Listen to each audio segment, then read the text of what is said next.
The Dutch Golden Age is remembered for wealth, art, and empire. But behind the shimmering portraits of Rembrandt and the bustling canals of Amsterdam lay another story, a darker one. On the decks of Dutch East India Company ships, men faced storms, mutiny, starvation, and death. In distant colonies, enslaved people paid the highest price for Europe's hunger for spice. This was an age of profit built on human suffering. The question is, was the Dutch Golden Age ever truly golden, or was it soaked in salt, sweat, and blood? The Dutch Republic did not inherit its empire. It built it out of rebellion, war, and necessity. At the start of the 17th century, this small cluster of provinces at the edge of northern Europe transformed itself into the greatest maritime power of its age. The Dutch Golden Age, remembered for wealth and art, began with the creation of an empire trade that stretched from the icy waters of the North Sea to the tropical archipelagos of Asia. But the story of its rise cannot be told without first tracing the fall of the Spanish monopoly and the extraordinary birth of the world's first true multinational corporation, the Verenigde Oost-Indisch Company, or the Dutch East India Company. In the late 16th century, the Netherlands was still under the dominion of the Habsburg kings of Spain. The Dutch Revolt, which began in 1568, had already torn the Low Countries into a bloody conflict. The provinces of the north, largely Protestant and fiercely independent, resisted Spanish Catholic rule and heavy taxation. For decades, the struggle dragged on, punctuated by atrocities on both sides. Cities like Antwerp fell, while Amsterdam began to emerge as a beating heart of resistance. By 1581, the rebellious provinces declared their independence in the act of abjuration, renouncing King Philip II of Spain. Independence, however, was fragile. Spain remained a formidable enemy, and its grip on overseas trade routes starved the Dutch of access to the luxuries that Europe craved: spices, silks, and precious goods from Asia. The spice trade in particular was the lifeblood of wealth in Europe. Nutmeg, cloves, pepper, and cinnamon commanded astronomical prices, not only for their culinary uses but also for their role in medicine and preservation. Until the late 16th century, Portugal controlled much of this trade, monopolizing sea routes around Africa to the East Indies. After 1580, when Portugal and Spain united under a single crown, this monopoly was reinforced under Iberian control. The Dutch, locked in a struggle for survival, were effectively shut out of one of the most lucrative markets in the world. It was this blockade of opportunity that forced the Dutch to look outward. Their seafaring traditions were already well established. Dutch shipbuilders pioneered designs like the Fluid, a cargo vessel that was cheap to build, required fewer crew, and could carry more goods than its rivals. This ship would become the backbone of Dutch global expansion. In 1595, the first Dutch fleet, commanded by Cornelis de Houtman, set sail for the East Indies. The voyage was long and brutal, marked by scurvy, conflict with locals, and heavy losses. But when the survivors returned to Amsterdam in 1597, their cargo of pepper and spices was enough to inspire a rush of investment. Almost immediately, Dutch merchants formed rival companies to organize expeditions to Asia. Cities like Amsterdam, Rotterdam, Middelburg, and Hoorn each backed their own trading ventures. Dozens of ships began to sail eastward, seeking fortune in the archipelagos of Southeast Asia. Competition was fierce, not only against the Portuguese and Spanish, but also among the Dutch themselves. The provinces of the young republic were united in rebellion, but they were divided by commerce. This internal rivalry threatened to undermine their chances against entrenched Iberian powers. By the first years of the 17th century, the Dutch government recognized the need for unity. In 1602, the States General of the Netherlands authorized the merger of competing companies into a single entity, the Verenigde Oost-Indisch Company, or VOC. Granted a charter for 21 years, the VOC was more than a trading company. It was a state within a state. The charter gave it the right to wage war, negotiate treaties, build forts, and govern territories. In effect, It was a private empire, backed by the resources of the Dutch Republic, but operating independently across the oceans. The VOC's creation was revolutionary. It was the world's first publicly traded joint stock company, allowing investors to buy and sell shares. This innovation spread risk across many stakeholders, enabling massive expeditions that no single merchant could afford.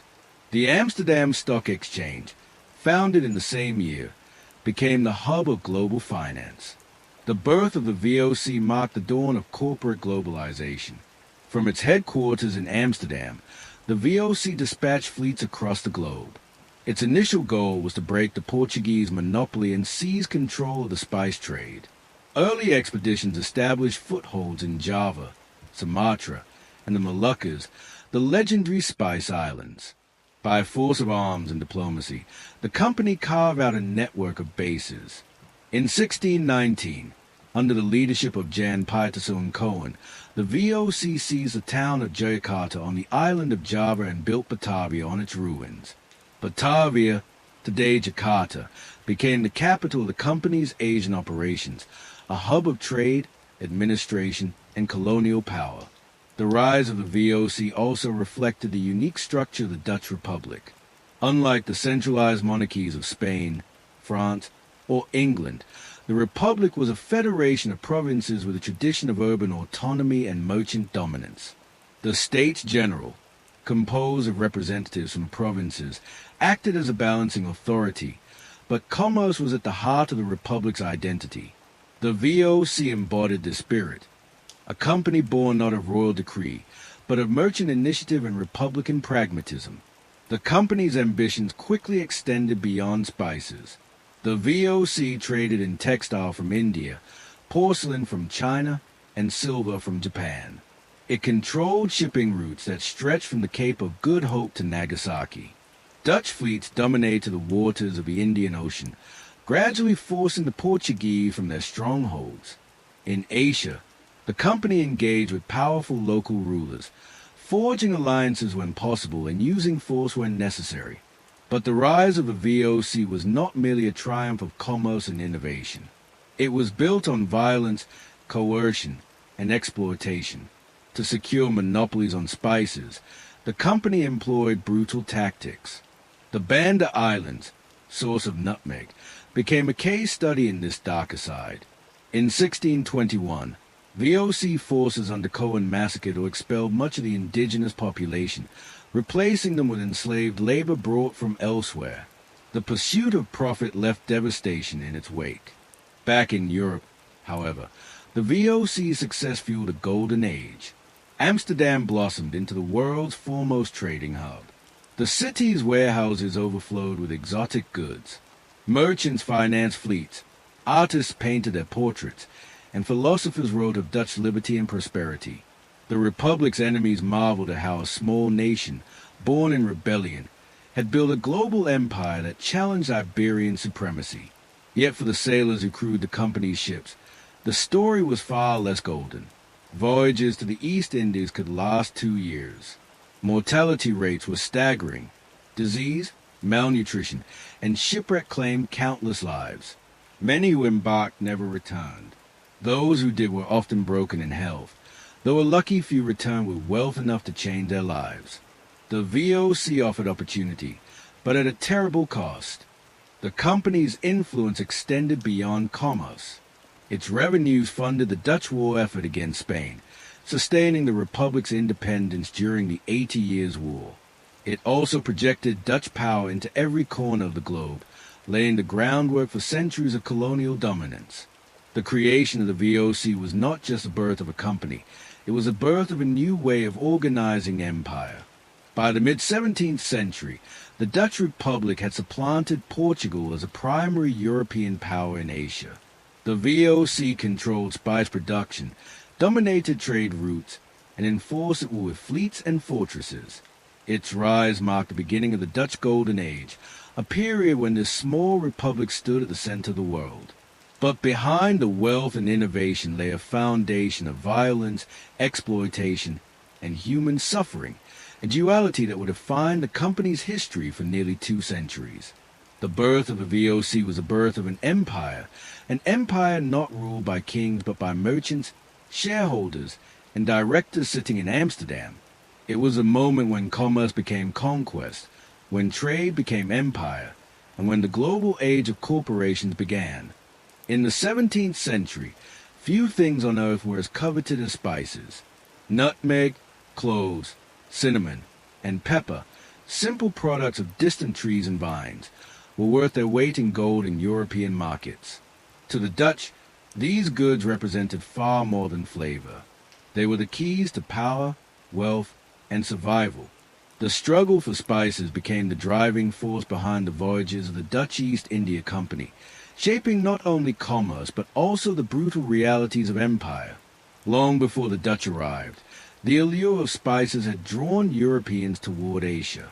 In medieval Europe, spices were luxuries for the wealthy, imported through long and dangerous land routes.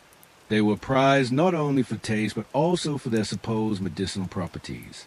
Pepper was believed to aid digestion, cinnamon to preserve meat, cloves to cure infections, and nutmeg to ward off plague. In a continent where winters were long and diets monotonous, spices became symbols of refinement and power. For centuries, Arab and Indian traders dominated the spice trade, transporting goods from Southeast Asia across the Indian Ocean to the Middle East, then overland to Europe.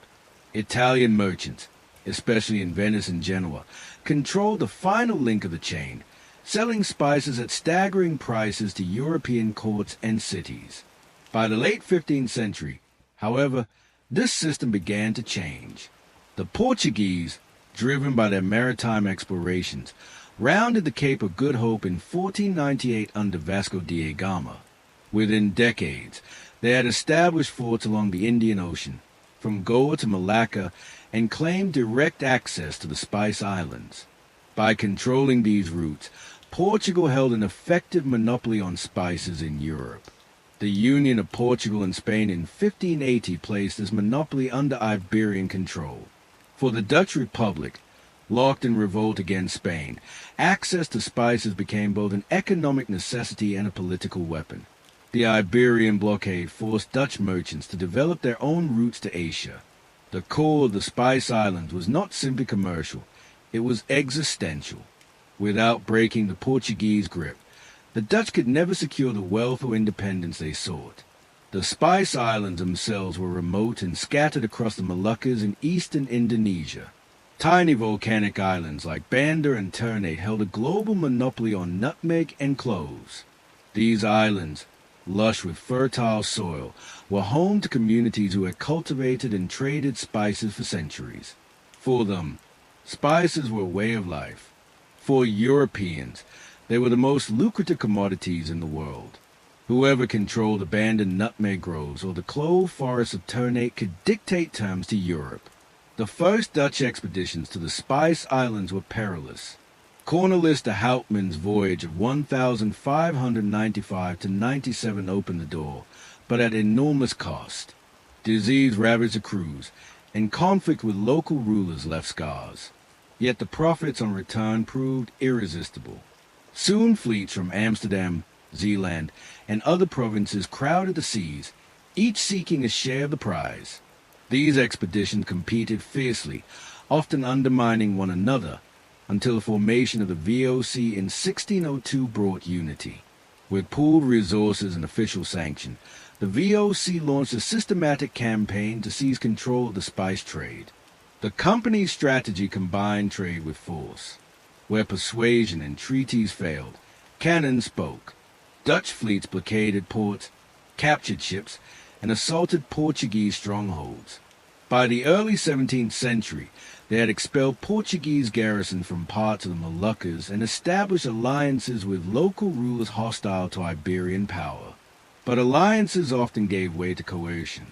When islanders resisted Dutch demands for monopoly, the company responded with brutal suppression. The Banda Islands became the most notorious example. Nutmeg grew nowhere else in the world, and the Dutch were determined to control it absolutely. In 1621, Governor-General Jan Pieterszoon Cohen led a campaign to eliminate resistance. Hundreds of Bandanese were massacred, thousands enslaved or deported, and their lands turned over to Dutch planters and imported labor. The Banda massacre was a turning point. It secured the Dutch nutmeg monopoly, but at a horrific human cost. The wealth of Amsterdam's merchants would forever be tied to the destruction of the Banda people. Clothes, too, were brought under Dutch control. The company enforced exploitation, a policy of destroying clove trees outside its designated areas to prevent smuggling and maintain high prices. For local communities, this meant not only economic dependence, but also the loss of traditional livelihoods. The VOC's obsession with monopoly reshaped entire landscapes, dictating what could and could not grow. Meanwhile, pepper, more widespread than nutmeg or cloves, remained in constant demand. Dutch traders purchased pepper in Sumatra, Java, and the Malay archipelago, often negotiating with local rulers who balanced European powers against one another. The VOC's growing dominance, however, gradually reduced these rulers' autonomy.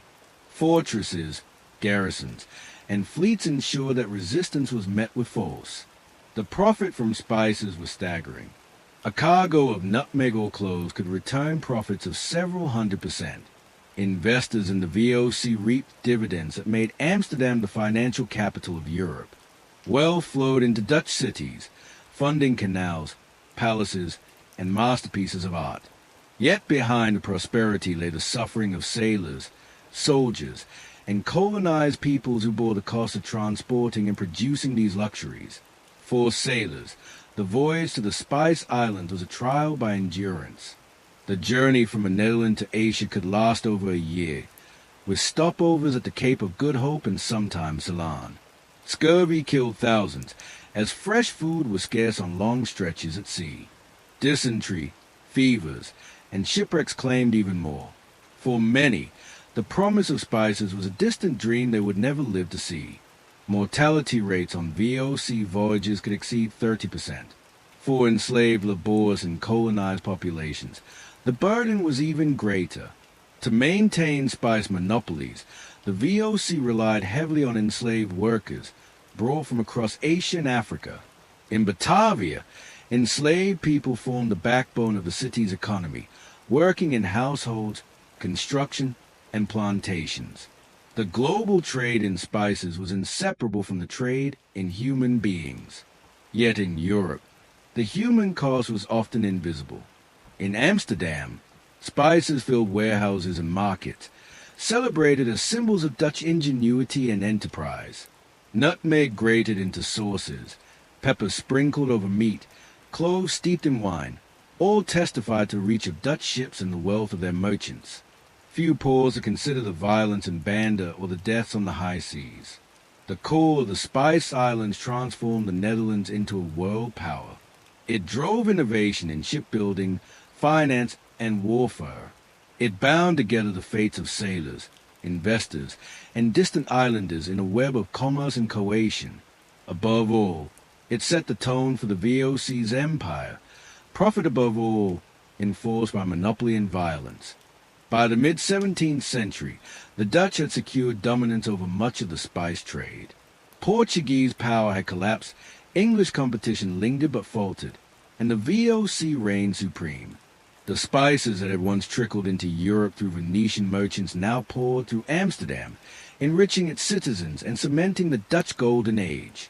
But this Golden Age gleamed with the sheen of suffering. The Banda massacre, the forced extirpation of clove trees, the enslavement of countless laborers, these were the foundations of Dutch prosperity. The Spice Islands were small, remote, and fragile, yet from their forests and groves flowed the wealth that made the Dutch Republic a superpower. The core of these islands reshaped global history, linking the fates of Europe and Asia in a system of trade and empire that foreshadowed the modern world. The Dutch had answered the call of the Spice Islands, but the echoes of their answer were heard in blood and chains as much as in gold. The Dutch East India Company promised its sailors a chance of fortune and adventure. But for those who boarded its ships, life was rarely golden. The journey from Amsterdam to the Spice Islands was one of the most grueling experiences a human being could endure in the 17th century. For every wealthy merchant back home, there were thousands of ordinary sailors who faced hunger, disease, violence, and death in pursuit of profit. The VOC's empire may have been built on spices, but the road to that empire was paved with human suffering at sea. From the moment a sailor signed his contract, known as an engagement, his fate was bound to the company. Recruitment agents promised wages and the possibility of returning with goods that could change a man's fortunes. But most who enlisted were poor, desperate, or pressed by circumstance. Many were peasants fleeing poverty, city laborers without steady work, or men escaping debts and the law. For them, service on a VOC ship was not a choice born of ambition but of survival. Boarding the ship meant entering a new world. The vessels of the VOC, Fluid, Yacht, and East Indiaman, were marvels of engineering, but they were also floating prisons. Crew sizes varied, but a large ship bound for Asia carried hundreds of men, crammed into every available space. Hammocks or wooden planks served as beds. Privacy was non-existent. The stench of sweat, bilge water, tar, and unwashed bodies filled the air. Conditions were so confined that sickness spread quickly. The daily diet reflected the harshness of the voyage. Sailors lived on salted meat, hardtack biscuits, dried peas, and beer stored in barrels. Fresh food was rare after the first weeks, and water quickly turned foul in casks. Weevils infested the biscuits, maggots appeared in the meat, and the monotony was broken only when a ship reached a port where new provisions could be taken on. Malnutrition was inevitable. Scurvy, caused by a lack of vitamin C, was the most feared disease of all. Gums swelled and bled, teeth fell out, and men grew too weak to stand. In some voyages, scurvy claimed a third of the crew before they reached the Cape of Good Hope. Discipline on board was strict, even brutal. The company enforced order with military precision. Flogging, confinement, or worse, awaited those who disobeyed. Mutiny was a constant fear of officers, and punishments of conspiracy could be execution. Sailors knew that their lives were expendable. They were there to serve the company, not themselves. Hierarchies were rigid, with officers enjoying better food, larger cabins, and privileges denied to ordinary seamen. Resentment simmered constantly below deck. Yet danger came not only from disease or discipline, but from the sea itself. Voyages to Asia meant rounding the treacherous Cape of Good Hope, where storm could smash even the strongest ships against rocks. Navigation was imprecise, and wrecks were common. The Batavia, launched in 1628, became infamous when it wrecked off the coast of Australia in 1629. The disaster was compounded by mutiny and mass murder among survivors, a grim example of how desperation and lawlessness could follow catastrophe. Even without shipwrecks, the routine of sailing was relentless. Sailors worked in shifts, maintaining sails, steering, and keeping watch. Days blurred into night, with only the rhythm of bells and commands marking time. Heat in the tropics was unbearable, while storm could drench men to the bone and leave them clinging to ropes for survival. Rats and lice were constant companions, spreading disease and gnawing at food supplies. Medical care was primitive. Ships carried a surgeon, but remedies were often worse than the disease. Bloodletting, cauterization, and herbal concoctions offered little relief. Death was a daily reality. The dead were sewn into canvas and cast overboard, sometimes several in a single day. For those who survived, the voyage left permanent scars, physical, psychological, or both. Despite the hardships, sailors formed bonds that helped them endure. Shared suffering created camaraderie among men who came from all over Europe. The VOC recruited not only Dutchmen but also Germans, Scandinavians, and even Englishmen seeking work. Crews were multilingual, united by necessity rather than nationality. Songs, stories, and rituals offered moments of respite. Gambling and makeshift entertainment provided escape from monotony, though they often led to fights. The promise of fortune remained a powerful motivator.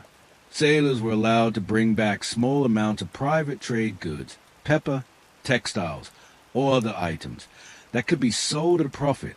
This practice, known as particular trade, gave men hope of returning with more than their wages. But the reality was that few ever amassed wealth. Many died before the voyage ended, and those who survived often found their profits eaten away by debt or illness. The human cost of VOC voyages was staggering. Records show that between 1602 and 1795, the company sent nearly 1 million men to Asia. Of these, only around 340,000 returned.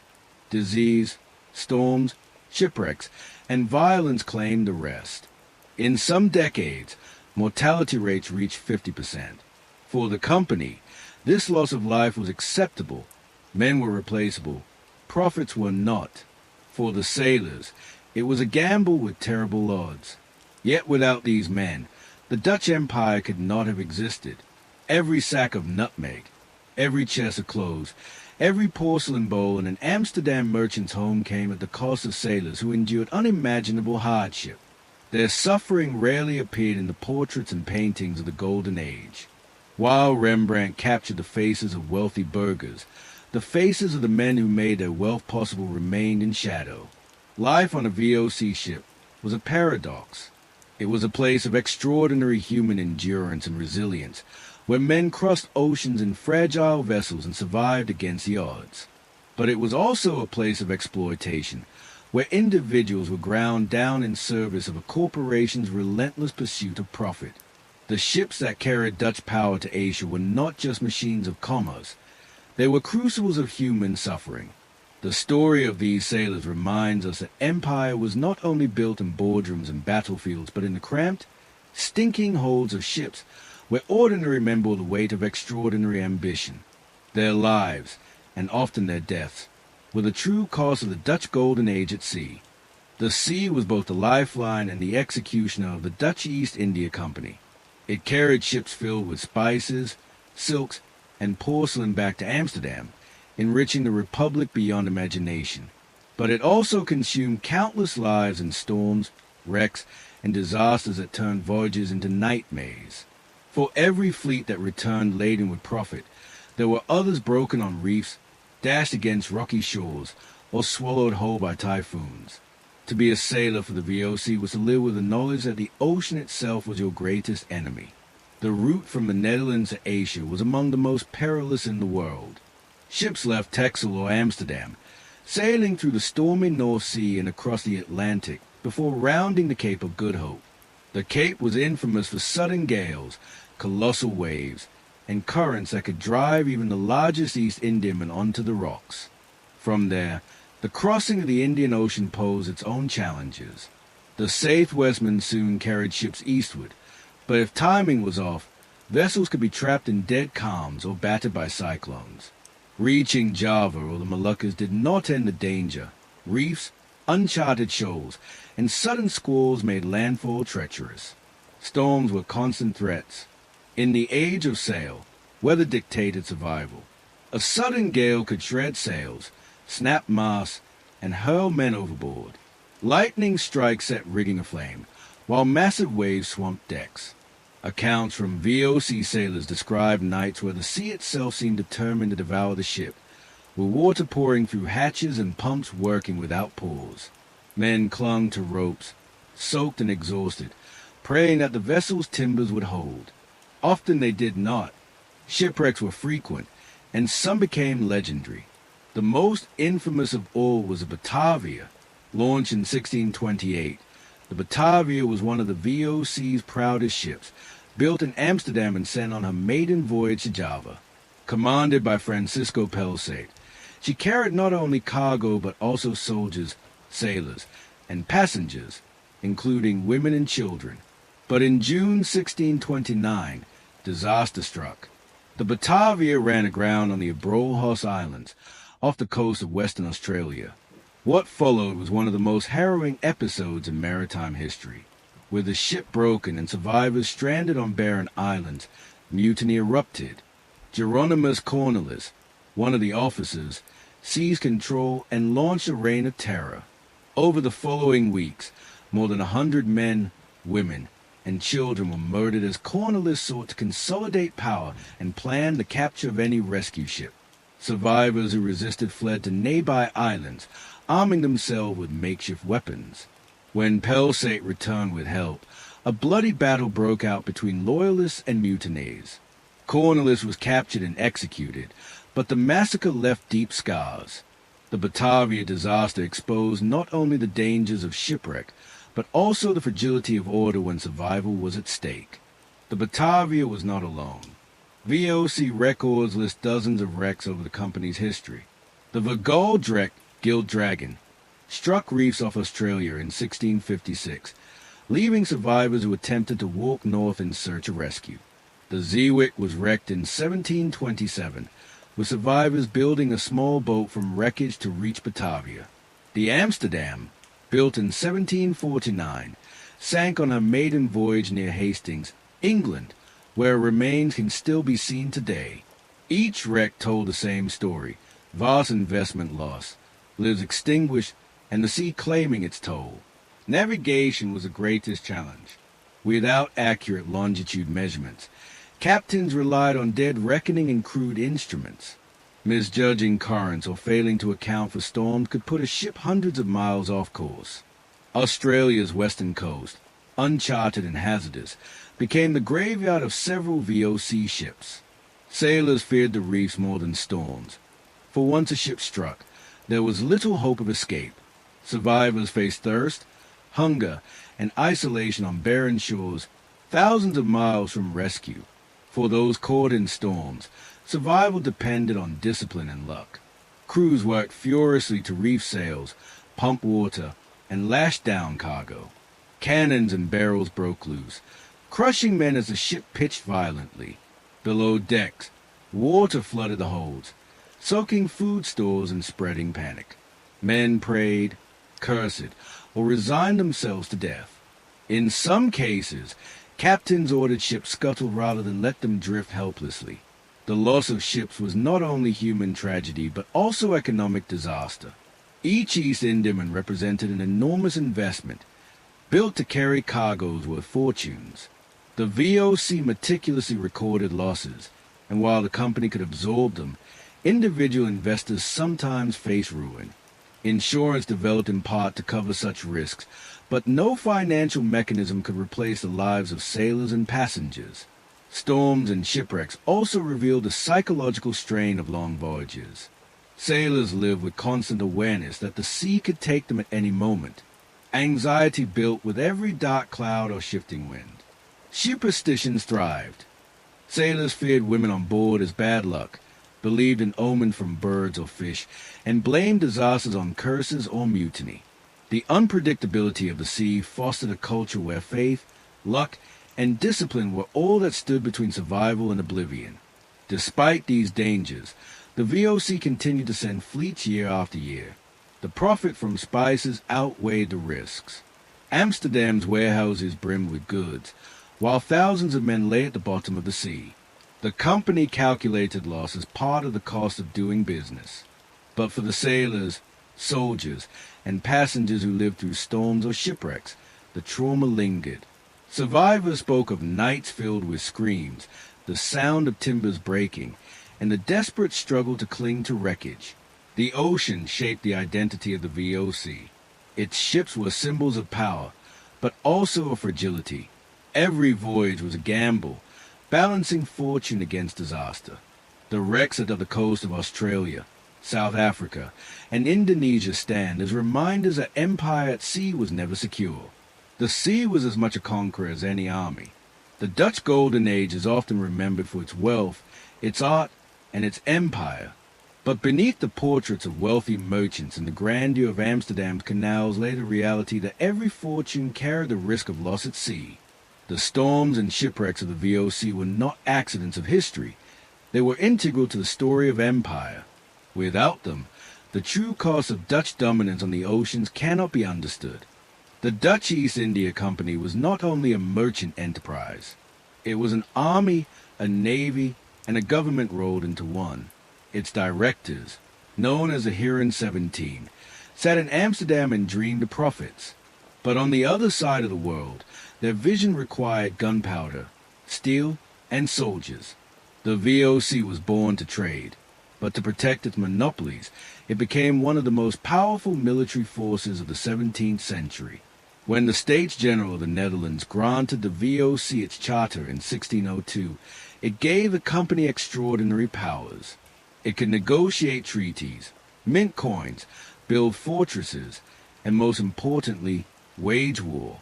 This meant that the VOC was not merely a collection of merchants, but a quasi-state, empowered to fight battles, occupy territory, and govern foreign peoples. The logic was clear. In Asia, where Portuguese, Spanish, and later English competitors vied for control, trade could not exist without force. From the beginning, the company armed its ships. The East Indiamen that carried spices were not defenseless cargo vessels. They bristled with cannons, often mounted between 20 and 40 guns. These weapons protected against pirates, privateers, and rival European fleets. But they also gave the company the ability to intimidate local rulers and enforce its demands. A VOC fleet arriving off an Asian port could offer trade, or threaten bombardment. The company's first victories came at sea. In 1602, only months after its founding, Admiral Jacob van Heemskerk captured a Portuguese carrack off Singapore. The prize was immense, carrying cargo worth millions in today's currency. Such victories demonstrated that the Portuguese monopoly could be broken by Dutch firepower. Over the next decades, Dutch fleets challenged Iberian control across the Indian Ocean. In 1605, they seized Ambon, a key island in the Moluccas. By 1619, under Jan Pieterszoon Cohen, they destroyed Jakarta and built Batavia as their new capital. Each conquest was a fusion of commerce and combat. To hold territory, the VOC built a chain of fortresses. From Ambon to Malacca, from Colombo in Ceylon to Desham in Japan, stone bastions rose under the Dutch flag. These forts were more than trading posts. They were armed garrisons designed to control harbors, dominate local trade routes, and secure monopolies. Soldiers manned the walls, cannons faced the seas, and warehouses stored precious spices under guard. The men who fought for the company were not always Dutch. Like its sailors, the VOC's armies were multinational. Germans, Swiss, Scandinavians, and even Frenchmen served in its ranks. Asian soldiers, recruited locally, also formed a significant part of its forces. These men endured harsh discipline, long campaigns, and the same diseases that ravaged sailors at sea. Pay was meager, and mortality rates were high. But the company's wars required constant manpower, and men willing to serve could always be found. The VOC's campaigns blurred the line between trading and conquering. In the Banda Islands, when local inhabitants resisted Dutch monopoly on nutmeg, soldiers enforced the company's rule with devastating violence. In 1621, Governor-General Cohen led a campaign that killed or expelled most of the Bandanese population, replacing them with Dutch planters and enslaved laborers.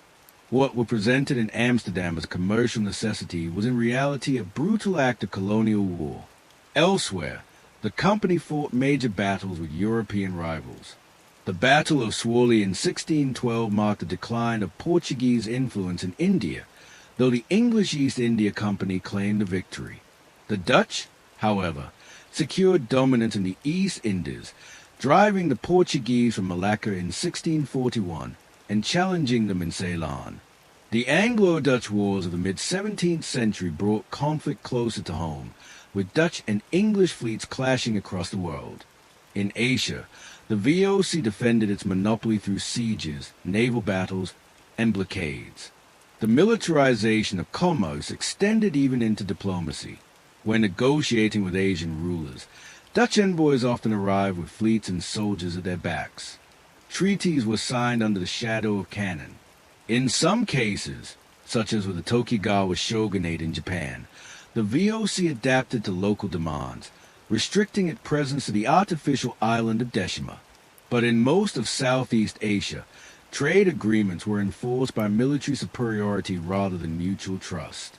This dual role as trader and soldier gave the VOC immense power, but it also created contradictions. The company was constantly torn between the cost of war and the profits of trade. Wars drained resources, ships, and lives. But without war, monopolies could not be maintained. The directors in Amsterdam often owed restraint, while governors in Asia pushed for more aggressive campaigns. The result was an uneasy balance.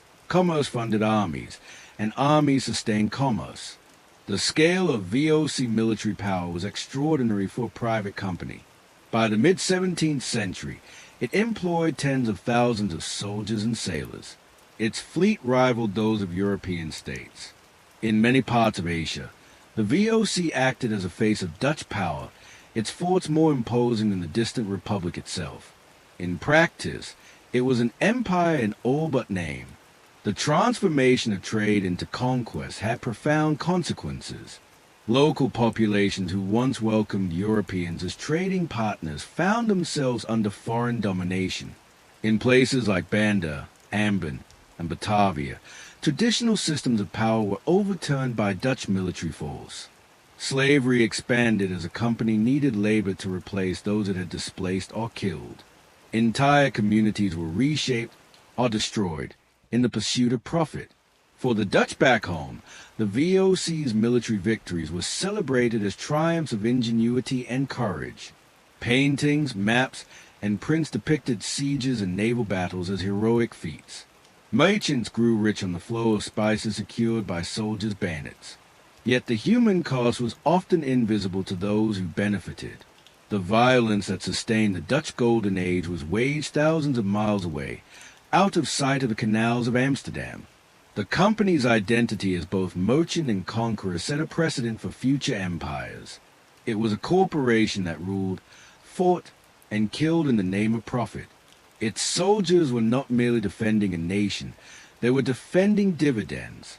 The VOC blurred the boundaries between state and business, creating a model where commerce itself could command armies.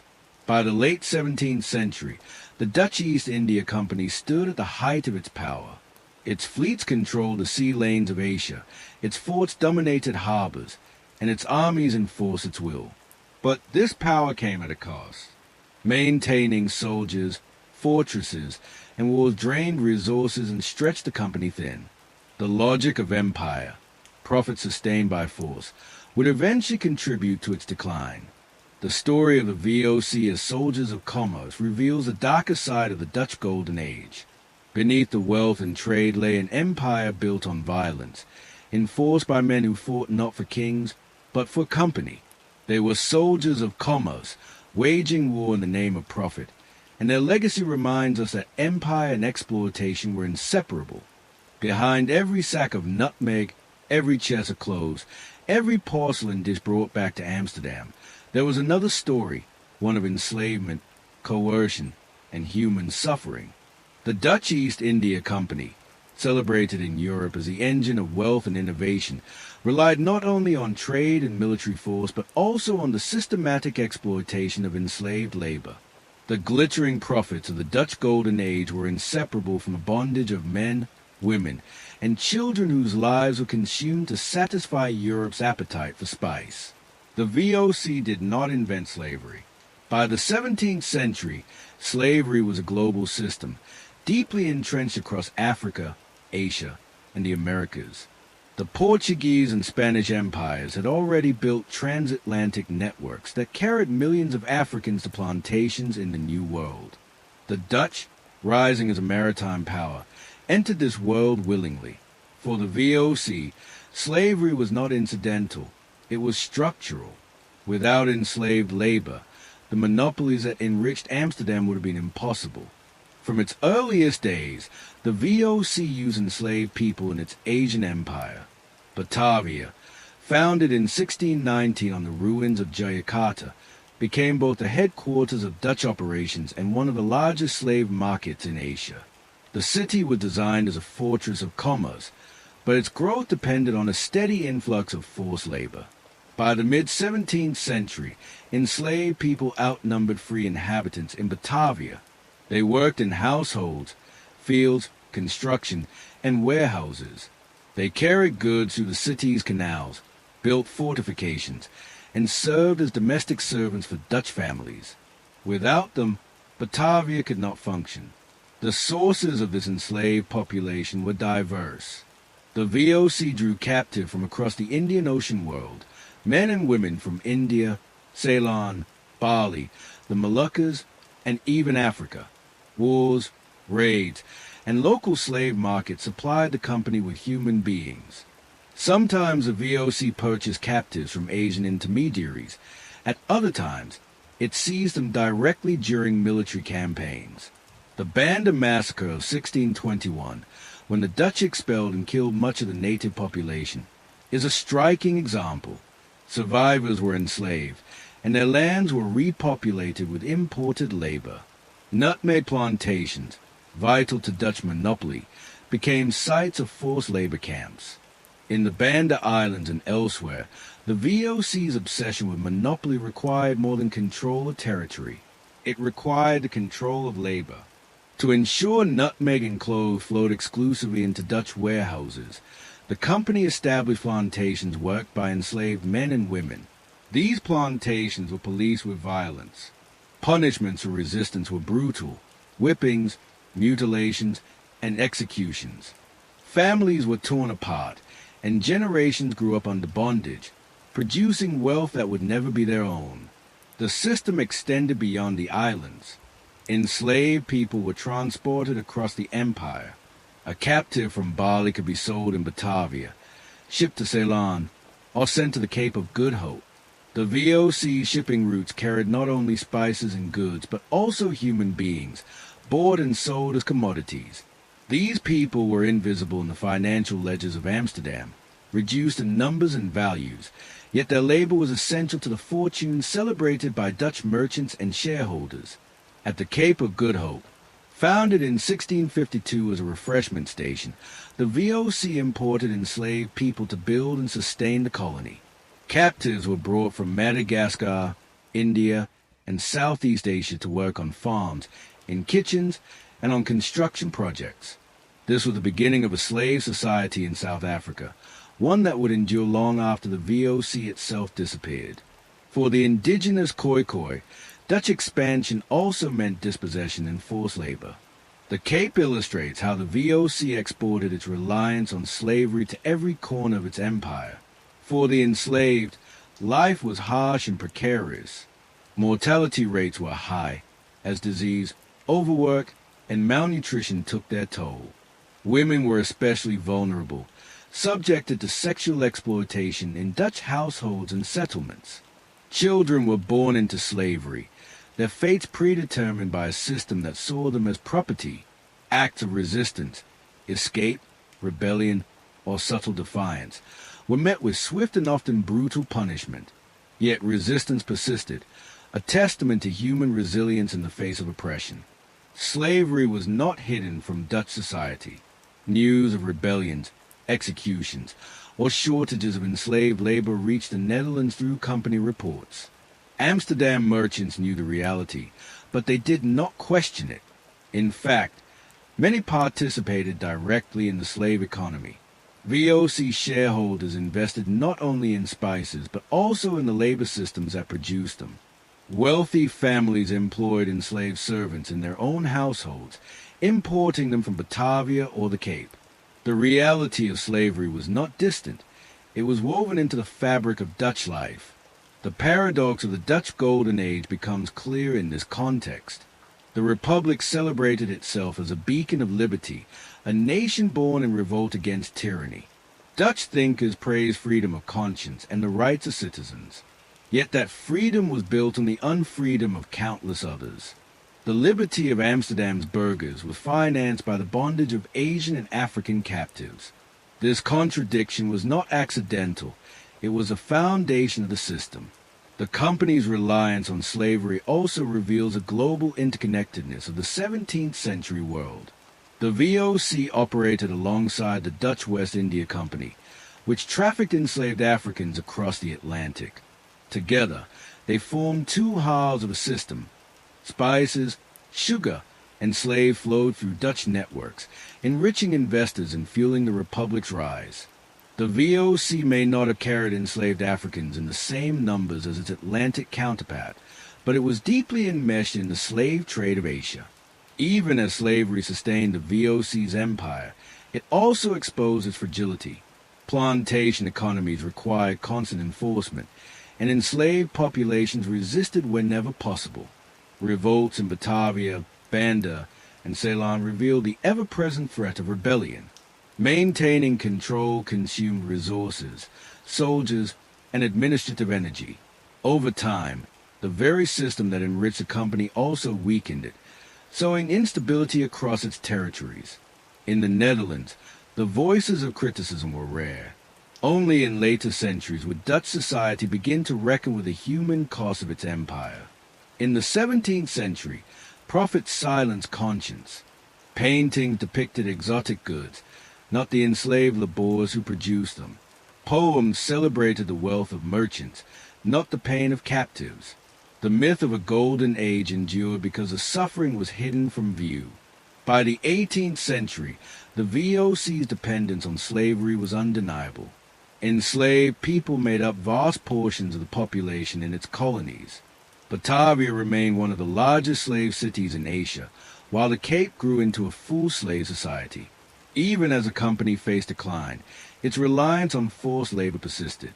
When the VOC finally collapsed in 1799, its legacy of slavery did not vanish. The structures it created continued under Dutch colonial rule, leaving scars that would last for centuries.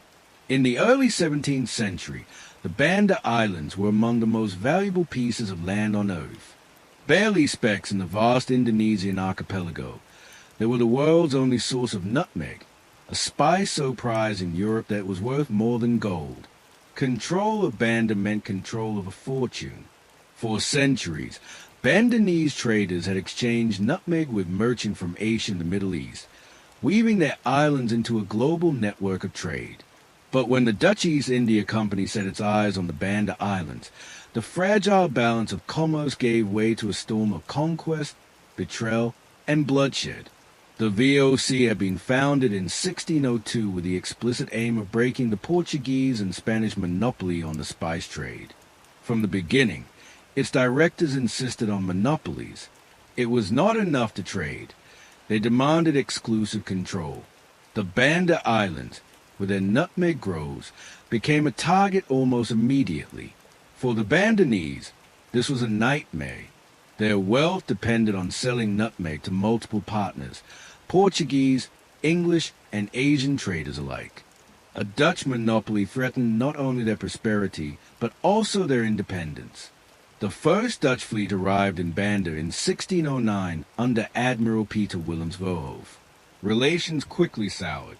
Negotiations over treaties turned violent when Bandanese warriors ambushed and killed Verhoef and several of his men. To the Dutch, this was treachery. To the Bandanese, it was resistance to foreign domination. The killings hardened Dutch resolve. The VOC directors in Amsterdam concluded that diplomacy was futile. Only force could secure nutmeg. Over the next decade, Dutch fleets returned repeatedly to Banda. Fortresses were constructed, alliances made and broken, and skirmishes fought. The English East India Company also sought a foothold, complicating matters further.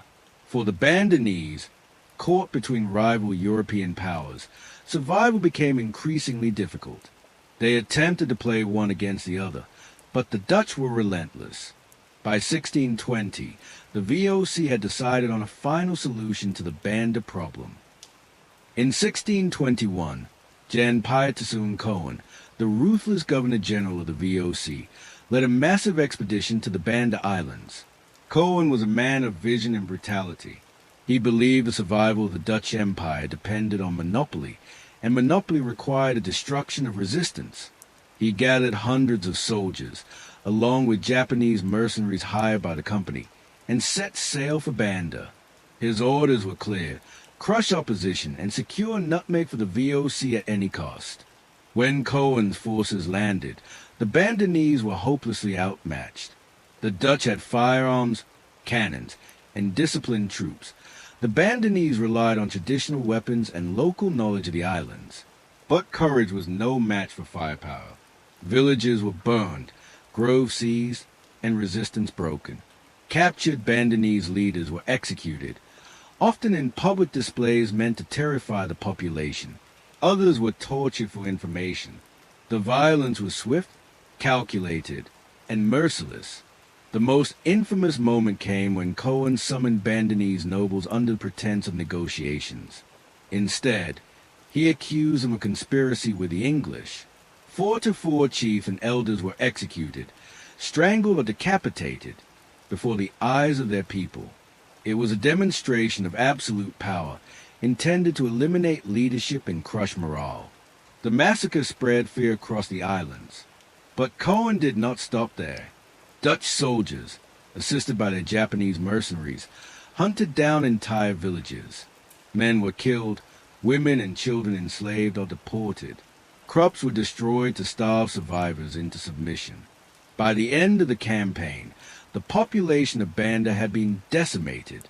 Estimates vary, but historians believe that of the 15,000 Bandanese who lived on the islands before 1621, only a fraction survived.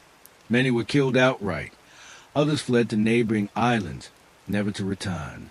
With the native population destroyed or dispersed, the VOC turned Banda into a company colony. Nutmeg groves were divided into plantations, Colpecan, and handed over to Dutch planters known as perkeners. These men, often former company employees, became the new masters of Banda.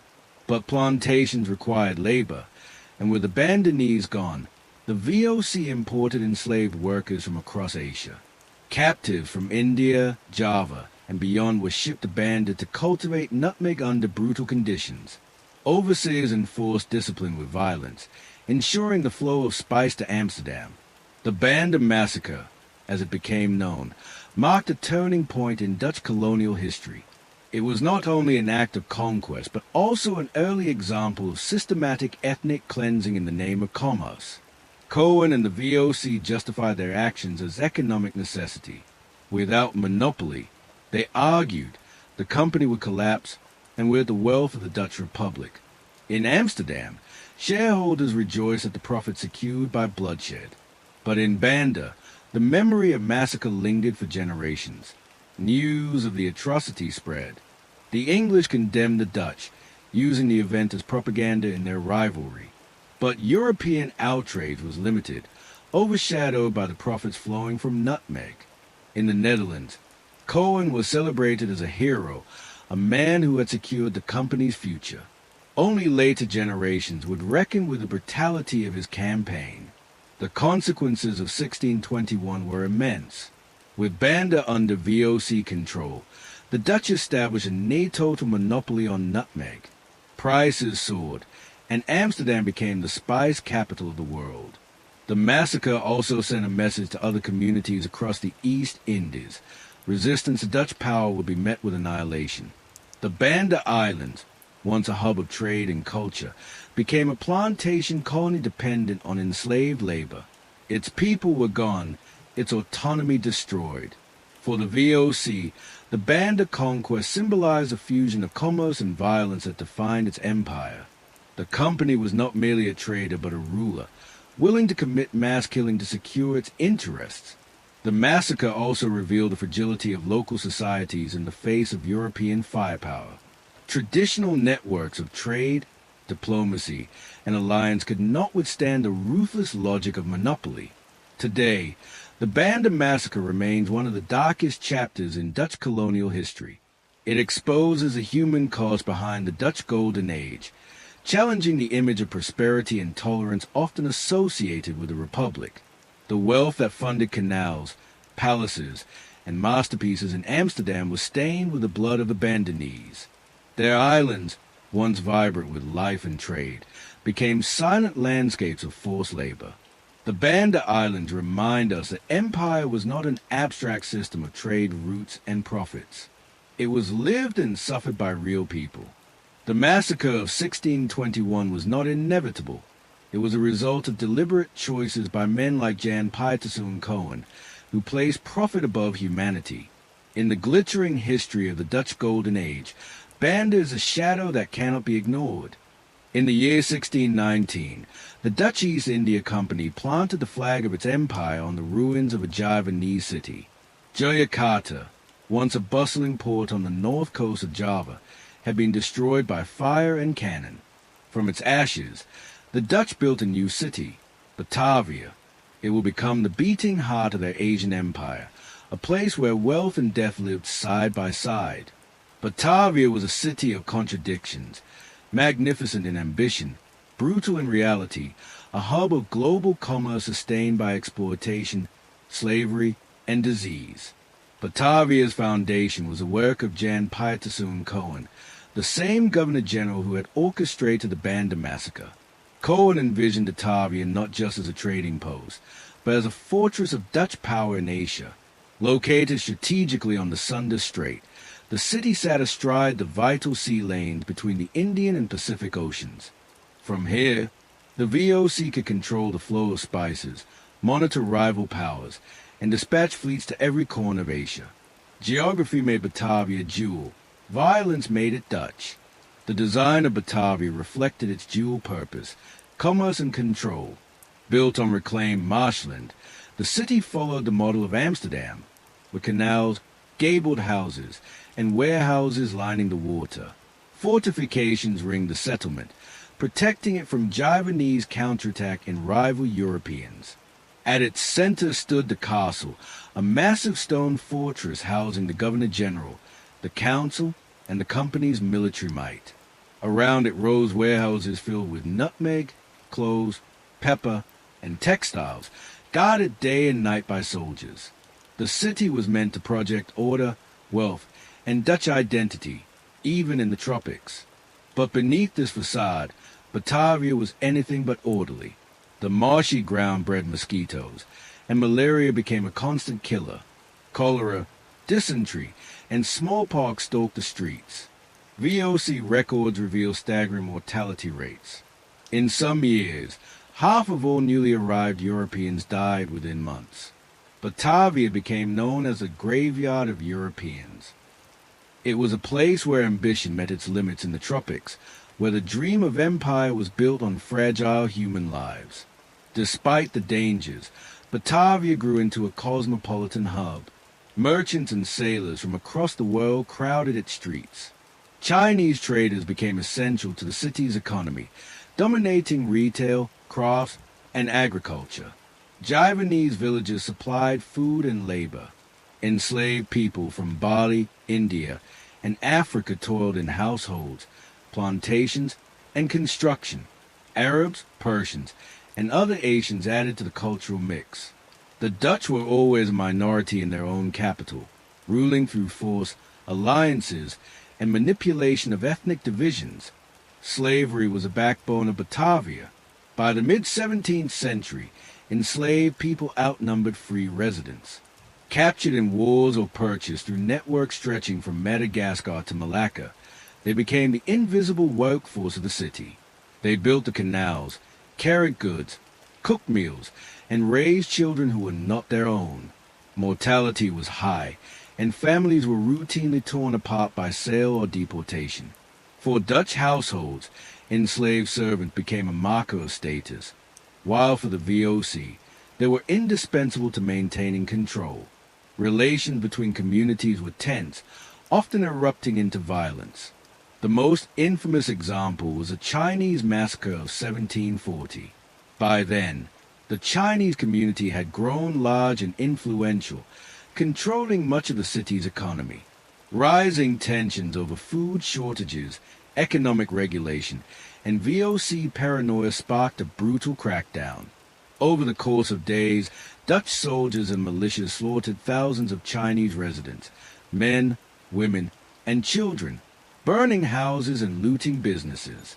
Survivors fled or were forced into segregated quarters. The massacre revealed the volatility of Batavia, where wealth and fear coexisted uneasily. Batavia was also a center of global exchange. From its harbor, ships carried spices to Europe, textiles to Japan, silver from the Americas, and porcelain from China. The city connected the Indian Ocean with the South China Sea, serving as the crossroads of empire. Inside its warehouses, goods from every continent mingled: Persian carpets, Indian cotton, Chinese silk, and Indonesian spices. For Amsterdam's merchants, Batavia was the key to global wealth. For those who lived there, it was a place of constant struggle. The daily life of Batavia reflected these contradictions. For Dutch officials and merchants, the city offered a simulacrum of home: brick houses, churches, and even printing presses. They recreated Dutch society as best they could, clinging to their language, customs, and Calvinist faith. But the tropical environment made such illusions fragile. Floods swept through the canals, malaria ravaged families, and food shortages exposed dependence on Javanese farmers. Every aspect of life was shaped by the precarious balance between Dutch ambition and Asian reality. The VOC governed Batavia as both a city and a colony. The Governor-General wielded near-absolute power, backed by the council and a garrison of soldiers. Justice was dispensed according to Dutch law, but applied unevenly across communities. Europeans enjoyed privileges denied to Asians and enslaved people. Trials, executions, and corporal punishment were public spectacles meant to reinforce the company's authority. The castle loomed not only as a military fortress, but as a symbol of VOC dominance over a diverse and often unwilling population. Yet Batavia was not merely a site of exploitation. It also became a cultural crossroads. Ideas, languages, and religions mixed in its markets and streets. Intermarriage between Dutch men and Asian women created a mestizo community that blurred the rigid lines of empire. New cuisines, fashions, and traditions emerged, shaped by the encounter of East and West. Even as the VOC sought to impose order, Batavia became something beyond its control, a city where cultures collided and fused. The wealth flowing to Batavia dazzled Europe, but it came at immense cost. Every ship that departed carried goods soaked in the sweat of enslaved laborers. Every canal that lined the city was dug by hands in chains. Every Dutch household in Batavia relied on servants whose freedom had been stolen. Disease claimed thousands, and massacres revealed the fragility of order. The city was a jewel of empire, but it gleamed with blood as much as with gold. By the 18th century, Batavia's contradictions deepened. The city remained the hub of VOC power, but corruption, inefficiency, and rising competition weakened the company. Disease continued to decimate newcomers. Social tensions erupted in violence.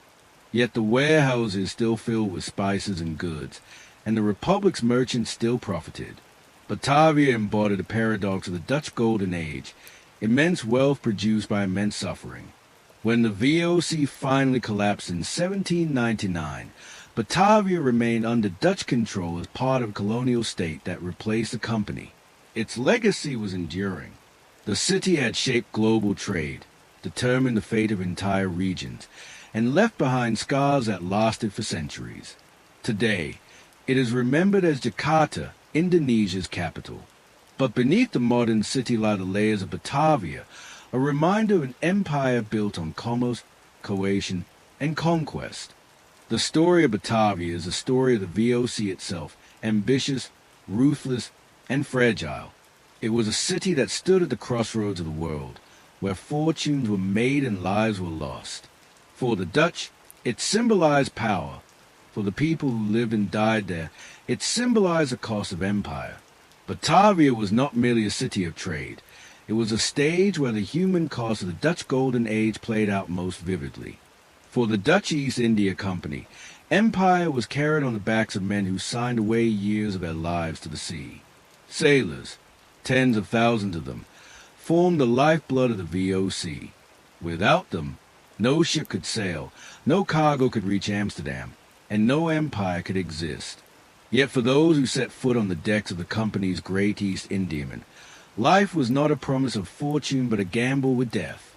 Sailors lived in a world of hardship, danger, and fragile hope, caught between the lure of wages and the brutal reality of survival. Recruitment for the VOC was constant. The company needed thousands of sailors every year, and mortality rates meant replacements were always in demand. Men came from across Europe: Dutch, German, Scandinavian, French, English, even Portuguese. Many were not professional seafarers, but par labours, farmers, or drifters seeking escape from hunger or debt. The company promised steady wages, adventure, and perhaps a share of the exotic riches of Asia. But once a sailor signed his name, or, more often, his mark, on a contract, he surrendered years of his life to the VOC. Conditions on board were harsh from the outset. The ships were large, but space was limited. Hundreds of men crowded into the lower decks, sleeping in hammocks or on rough planks, breathing stale air thick with smoke and sweat. Food was monotonous: salted meat, hardtack, dried peas, and rancid butter. Fresh water quickly turned foul in barrels. Scurvy, caused by vitamin deficiency, ravaged crews, loosening teeth and crippling bodies. Dysentery spread easily in cramped quarters, and fevers carried off men before they even reached the Cape of Good Hope. Discipline on VOC ships was strict and unforgiving. Officers enforced order with whips, irons, and the threat of death. Desertion was punishable by hanging, theft by flogging, and mutiny by execution. Sailors were expected to obey without question, even when orders pushed them to exhaustion. Yet defiance was never absent. Mutinies, though rare, haunted the company. The most infamous followed the wreck of the Batavia in 1629, when Jeronimus Cornelis and his followers murdered survivors in a bid for power. But even on intact ships, whispers of rebellion circulated when food ran short, voyages dragged on, or officers abused their men. Desertion was another constant. In ports from Ceylon to Japan, sailors slipped away, hoping to escape the endless toil of the company. Some integrated into local societies, marrying and vanishing into Asia. Others were hunted down and punished. For the VOC, desertion was a threat not only to manpower but also to monopoly. Every sailor who fled risked spreading knowledge of trade routes or forging ties with rivals. The company's harsh penalties reflected this fear, but still men fled whenever the opportunity arose.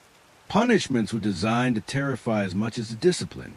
Executions were staged as public spectacles. A mutineer might be hanged from the yardarm, his body left dangling as a warning. Thieves could be flogged until their flesh split, or keel-hauled, dragged under the ship's hull until their skin was torn by barnacles. Lesser offenses brought time in irons or on half rations. These measures enforced obedience, but they also bred resentment, fueling the cycle of defiance and repression. Yet survival was not only about enduring punishment or disease. It was also about camaraderie. Sailors depended on one another to endure the dangers of the sea. Work required cooperation, raising sails, manning pumps, and steering through storms.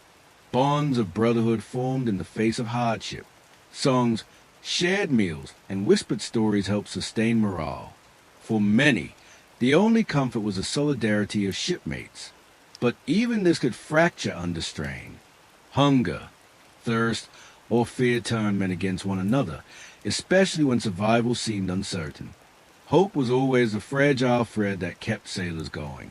For some, it was a promise of wages, money to send home to families or to escape poverty. For others, it was a chance of opportunity in Asia. A few sailors managed to rise through the ranks, becoming officers or merchants. Others hoped to settle in the East, escaping the rigid structures of Europe. But for most, fortune remained a dream. Wages were often withheld, stolen, or consumed by debts. Many who survived long voyages returned home broken in body, only to find their earnings gone in days. The psychological toll was immense. Sailors lived with constant fear: fear of storms, fear of disease, fear of punishment. Death was ever present, whether in the form of a shipmate carried to the sea in a weighted shroud or in the empty hammocks left by disease. The monotony of endless ocean was broken only by the chaos of storms or the fleeting sight of land. Isolation gnawed at minds, driving some to despair or madness. For every sailor who survived, many more perished nameless and forgotten. Yet the company could not function without them. The wealth of Amsterdam, the spices, silks, and porcelains that filled its warehouses, depended on these men. They were the invisible backbone of the empire, expendable in the eyes of their employers but essential to the system. VOC records reveal staggering losses. Of the thousands who set out each year, sometimes only half returned. Mortality rates of 30 to 50% were not uncommon. The company accepted this as a cost of doing business, replacing the dead with new recruits. For the men themselves, survival was the only victory. Stories of sailors' lives reveal the human side of the VOC's empire. They show that behind the grandeur, trade, and conquest lay the suffering of individuals. Sailors dreamed of fortune but found hardship. They endured storms, hunger, and cruelty for the sake of goods they would never own. Their lives illuminate the true cost of empire, measured not only in coins and spices but in human endurance. By the 18th century, the VOC's reliance on sailors remained unchanged, even as its power waned. Mortality rates stayed high, discipline remained brutal, and hope remained elusive. The dream of fortune continued to lure men to the sea, but the reality was always harsher. For the VOC, sailors were disposable. For history, they are reminders that empire was not only about merchants and governors, but about the countless men who fought for survival on the decks of its ships. The world remembers the VOC as the world's first multinational corporation, a symbol of Dutch ingenuity and power. But for the sailors, it was a gamble with life itself. Their stories, though often overlooked, are the foundation of the empire's legacy. Without them, the Dutch Golden Age would never have existed. Yet their reward was rarely gold. It was survival, fragile, uncertain, and fleeting. Chapter 10, Women in the Shadows. In the grand story of the Dutch East India Company, men dominate the records: governors, admirals, merchants, and soldiers. Yet behind the scenes, women were present everywhere, shaping lives, sustaining households, and bearing the human cost of empire. Some remained in the Netherlands, waiting for husbands, fathers, or sons who might never return. Others lived in the VOC's Asian colonies, caught in a world of forced labor, concubinage, and cultural collision. Their voices are faint in the archives, often silenced by male scribes, but their presence was fundamental. The Dutch Golden Age was not only built on trade and conquest, but also on the hidden labor and suffering of women. In the Netherlands, the expansion of the VOC reshaped families. Men signed contracts to sail for years at a time, leaving wives and children behind. For these women, separation became a way of life. Letters from Asia, if they survived, took months or even years to arrive. Many received no word at all. Wives were left to manage households, raise children, and navigate a society where absence carried financial and emotional burdens. In port cities like Amsterdam, Hoorn, and Middelburg, entire neighborhoods were shaped by women living in uncertainty, waiting for news that often never came. Widowhood was common, though confirmation of a husband's death might take years. Some women actively participated in the VOC's economy. Widows invested in shares of the company, profiting from the very voyages that had taken their husbands' lives. Others worked in warehouses, shops, or as servants, filling the gaps left by absent men. Dutch society allowed women more economic autonomy than in many parts of Europe, but this autonomy was shaped by loss and instability. The profits of empire filtered into their lives unevenly, sometimes offering security, often delivering grief. In Asia, the presence of women was even more complex. The VOC officially discouraged European women from traveling east, fearing the cost of maintaining families overseas. Yet many came anyway, wives of officials, daughters of merchants, and women who sought opportunity in Batavia and beyond. Their lives were constrained by isolation and disease. Batavia's climate claimed many, and those who survived lived in a world dominated by servants, soldiers, and slaves. Marriage alliances between Dutch men and European women were encouraged to preserve Dutch identity, but mortality often cut them short. Far more numerous were the Asian women whose lives became entangled with the VOC. From the earliest years, Dutch men formed unions, formal and informal, with local women. In Batavia, Amsterdam, and Banda, marriages between Dutch men and Asian women were common. These alliances could be pragmatic, binding Dutch officials to local elites. But they were also personal, forming the basis of mestizo communities that blended cultures. Children born of these unions blurred the rigid lines of race and identity, creating new social categories that confounded VOC administrators. Not all encounters were consensual. Enslaved women in Batavia, Banda, and the Cape were routinely subjected to sexual exploitation. Domestic slavery placed women in intimate proximity to Dutch households, where abuse was common. The children of such unions were often condemned to slavery themselves, perpetuating cycles of bondage. For enslaved women, survival meant navigating both labor and sexual vulnerability, with few protections against violence. Their experiences, rarely recorded, remain some of the most obscure chapters of VOC history. The city of Batavia, the VOC's capital, was shaped profoundly by women. Enslaved women worked as cooks, laundresses, and market vendors. Free Asian women managed households, traded goods, and sometimes amassed wealth in the city's vibrant markets. Chinese and Eurasian women in particular played key roles in local economies, marrying into merchant families or running businesses. Yet their visibility also made them targets. In moments of crisis, such as the 1740 massacre of Batavia's Chinese population, women were slaughtered alongside men, their lives erased in the violence of empire. At the Cape of Good Hope, women carried the burdens of a growing colonial society. Dutch women lived on farms and in households, often isolated and dependent on enslaved labor. Enslaved women from Madagascar, India, and Southeast Asia endured both agricultural toil and domestic servitude. Many bore children who inherited their enslaved status, creating generations of bondage that shaped South Africa's history. Here, as elsewhere, the Dutch reliance on women's labor, whether coerced or free, was fundamental to sustaining empire. Even in the VOC's distant outposts, women's roles were crucial. In Ceylon, they worked in cinnamon production. In Banda, they were forced onto nutmeg plantations. In Japan, where Dutch presence was restricted to the artificial island of Deshima, women were officially banned. Yet local women served traders in illicit and precarious arrangements. In every corner of the empire, women were present, though often unnamed.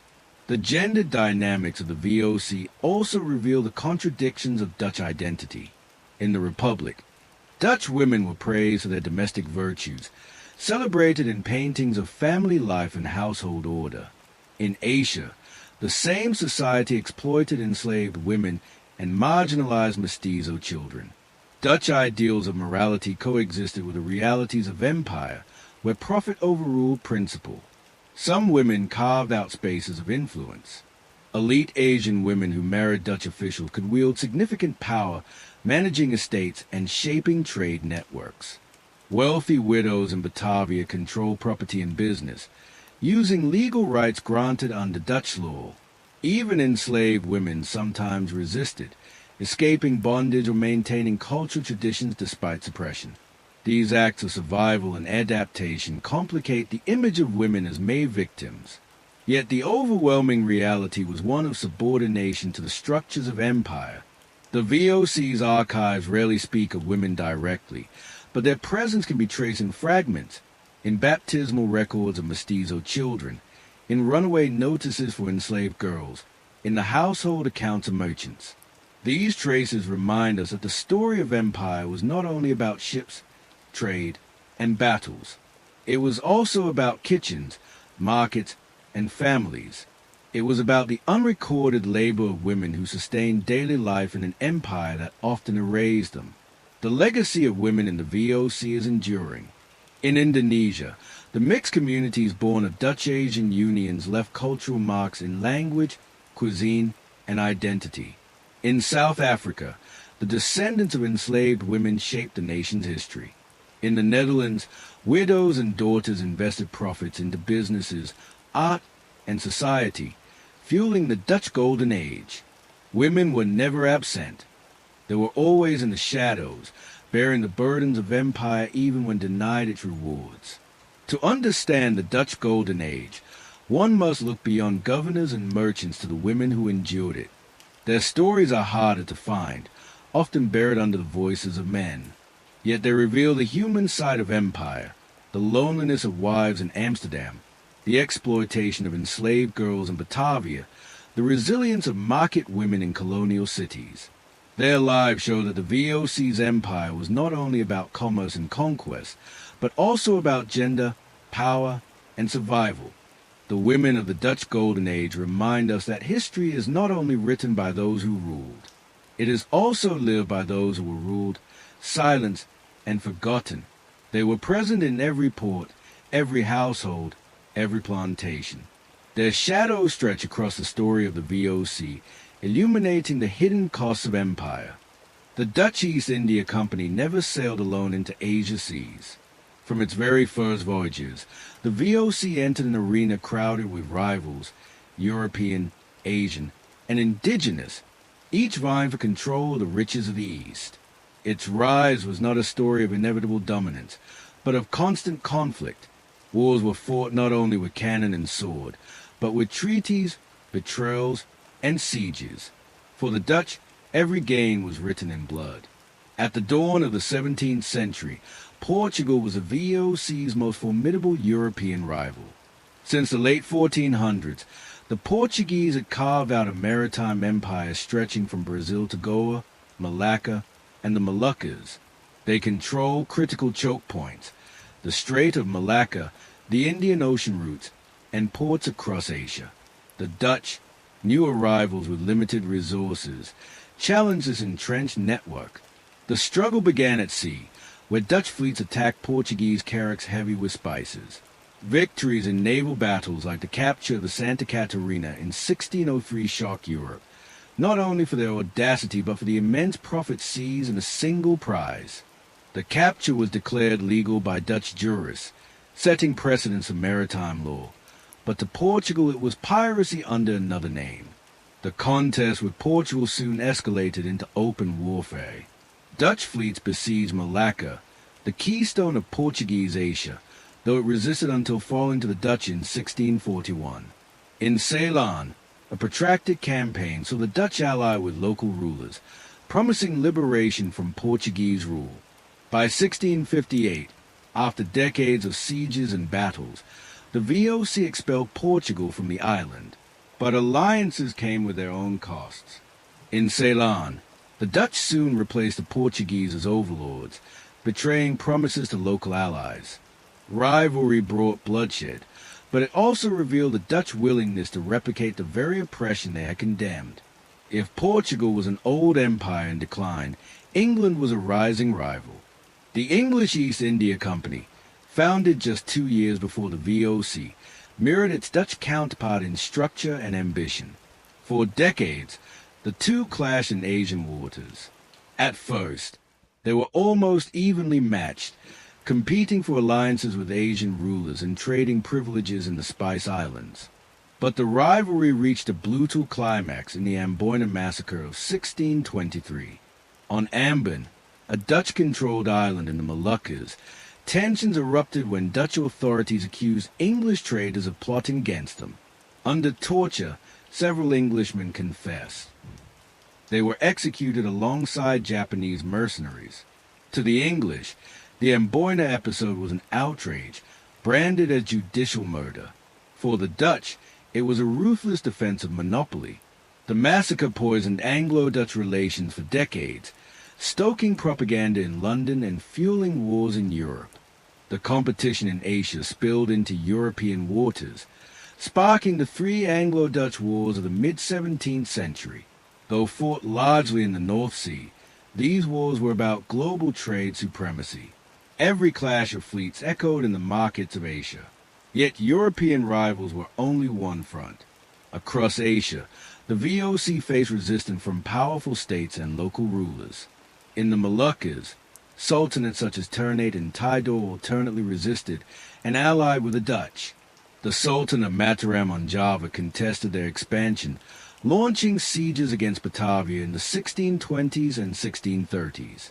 Though the VOC repelled them with superior fortifications and naval support, these wars revealed the precariousness of Dutch power.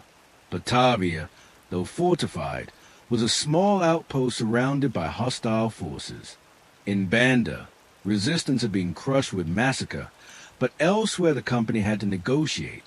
In Japan, the shogunate restricted Dutch presence to the artificial island of Deshima, wary of European influence. In India, the Mughal Empire's immense power limited Dutch ambitions, forcing the VOC to settle for textile trade rather than territorial conquest. In Siam, Persia, and other courts, diplomacy was as important as cannons.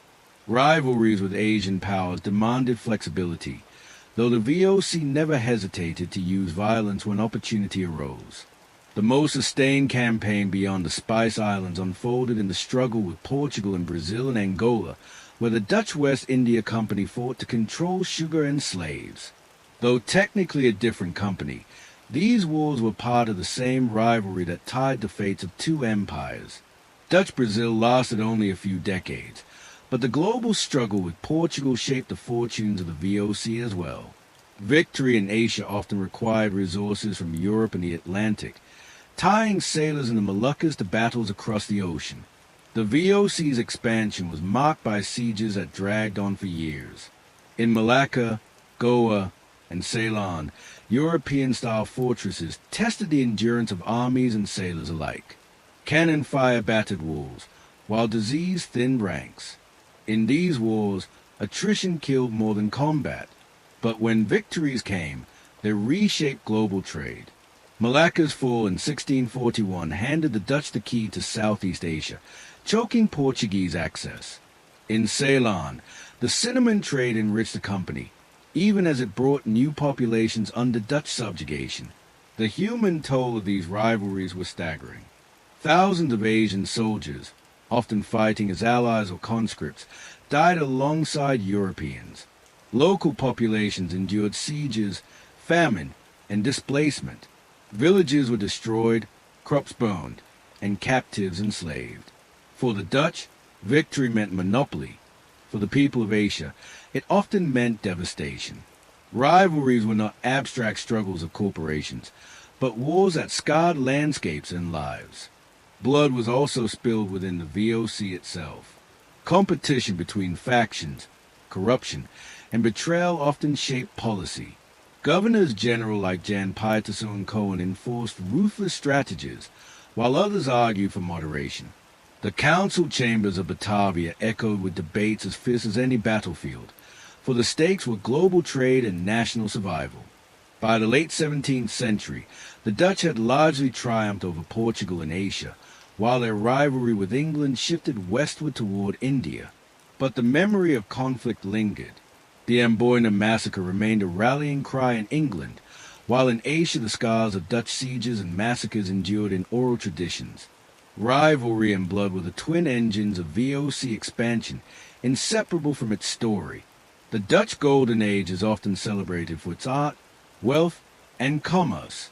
Yet beneath the paintings of Vermeer and the canals of Amsterdam lay a history of war. The VOC was not merely a trading company. It was a military power fighting rivals across oceans. Every monopoly was secured by force. Every profit was shadowed by death. Rivalries gave the company its empire, but blood paid the price. The Dutch East India Company has often been described as the world's first multinational corporation. It was an institution that anticipated modern capitalism, complete with shareholders, dividends, and global operations. But behind the elegant language of commerce and innovation lay something more brutal, a system of exploitation that treated people as expendable and resources as objects of profit. The VOC was not merely an experiment in finance. It was an empire of extraction. Its wealth flowed into the canals of Amsterdam, but it was built on the backs of sailors, enslaved workers, and conquered populations. The company was created in 1602 with an unprecedented structure. It brought together competing Dutch trading ventures into a single organization, the Verenigde Oost-Indisch Company, the United East India Company. Its charter, granted by the States General of the Netherlands, gave it monopoly rights over Dutch trade east of the Cape of Good Hope. Unlike earlier ventures, the VOC was permanent. Investors bought shares, and profits were distributed as dividends. The risk of individual voyages was replaced by pooled capital, reducing uncertainty. This innovation allowed the company to raise enormous sums, funding fleets and armies that smaller ventures could never sustain. At its peak, the VOC employed tens of thousands of people, maintained hundreds of ships, and operated trading posts from Japan to South Africa. Its annual revenue exceeded that of many European states. But its success was not simply the product of clever accounting. The company's charter gave it powers usually reserved for governments: the right to wage war, sign treaties, build fortresses, and administer justice. It was a corporation with sovereignty, a state within a state, and it used those powers ruthlessly to secure profit. Monopoly was the foundation of VOC economics. The company did not aim to trade freely but to control supply. In spices, this meant seizing or destroying trees outside its territories. On the Banda Islands, nutmeg groves were wiped out when they fell into unauthorized hands. In the Moluccas, clove plantations were uprooted under VOC orders to maintain scarcity. The company deliberately limited production to inflate prices in Europe. For consumers, this meant high costs. For the VOC, it meant enormous profit margins. For the people of Asia, it meant devastation of livelihoods and violence against those who resisted. Labor was another cornerstone of exploitation. In Europe, sailors signed contracts for wages, but in Asia, forced labor was widespread. Enslaved people were transported to Batavia, Banda, and the Cape to work plantations, households, and shipyards. In Ceylon, the cinnamon trade relied on compulsory labor imposed on local populations. In the outer islands, peasants were compelled to deliver quotas of produce at fixed, artificially low prices. Resistance was met with coercion, often backed by military force.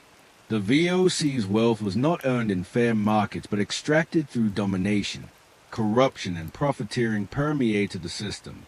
Officials enriched themselves through private trade, smuggling goods outside company control. Soldiers and sailors pilfered cargo. Governors general sometimes blurred the line between public and private wealth, using company resources for personal gain. The VOC's records reveal constant complaints about corruption, yet the system endured. Exploitation was not only directed outward but also inward, as employees at every level sought to take their share. The company's profits, however, were real. Spices sold in Amsterdam fetched prices many times higher than in Asia. Cargoes of nutmeg, cloves, pepper, and cinnamon yielded returns of several 100%. Later, textile from India and tea from China expanded the company's portfolio, diversifying its wealth. Silver from the Americas, channeled through Europe, paid for Asian goods, creating a global circulation of wealth. Amsterdam became the hub of this system, its warehouses overflowing with exotic goods, its stock exchange thriving on VOC shares. For Dutch society, the VOC became a symbol of prosperity. Wealth funded the canals, townhouses, and art of the Golden Age. Merchants became patrons of Rembrandt and Vermeer. The Republic's global prestige rested on the company's success.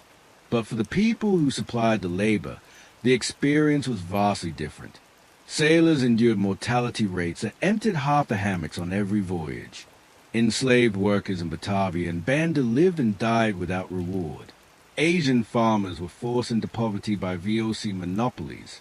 The profits celebrated in Amsterdam were bought with lives elsewhere.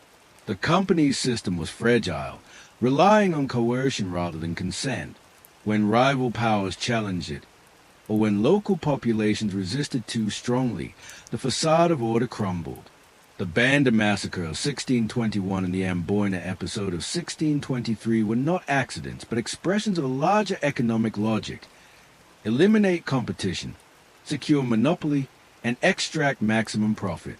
Violence was not incidental but structural. By the 18th century, the system showed strain. Costs of war, corruption, and administration rose. Asian markets shifted, with new demand for goods a VOC could not easily control. The English East India Company expanded its influence, particularly in India, where the Dutch could not compete. Returns declined, and dividends shrank.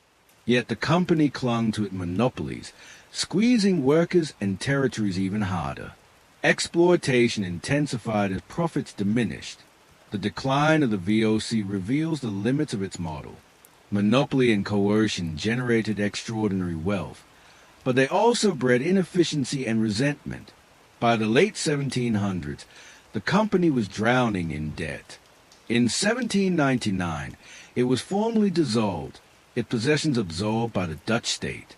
The world's first great corporation collapsed, undone by the very system that had made it rich. Yet its legacy remained. The VOC pioneered practices that shaped modern capitalism, joint stock investment, shareholder governance, and global operations. But it also demonstrated the dangers of corporate sovereignty and the human costs of profit-driven empire. Its warehouses in Amsterdam symbolized prosperity. Its plantations in Banda symbolized brutality. The economics of exploitation were inseparable from the company's identity.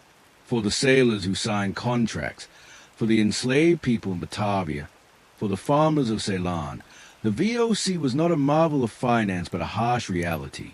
They lived and died within its system. Their labor turned into dividend for distant investors. The Dutch Golden Age, so often celebrated, was underpinned by their suffering.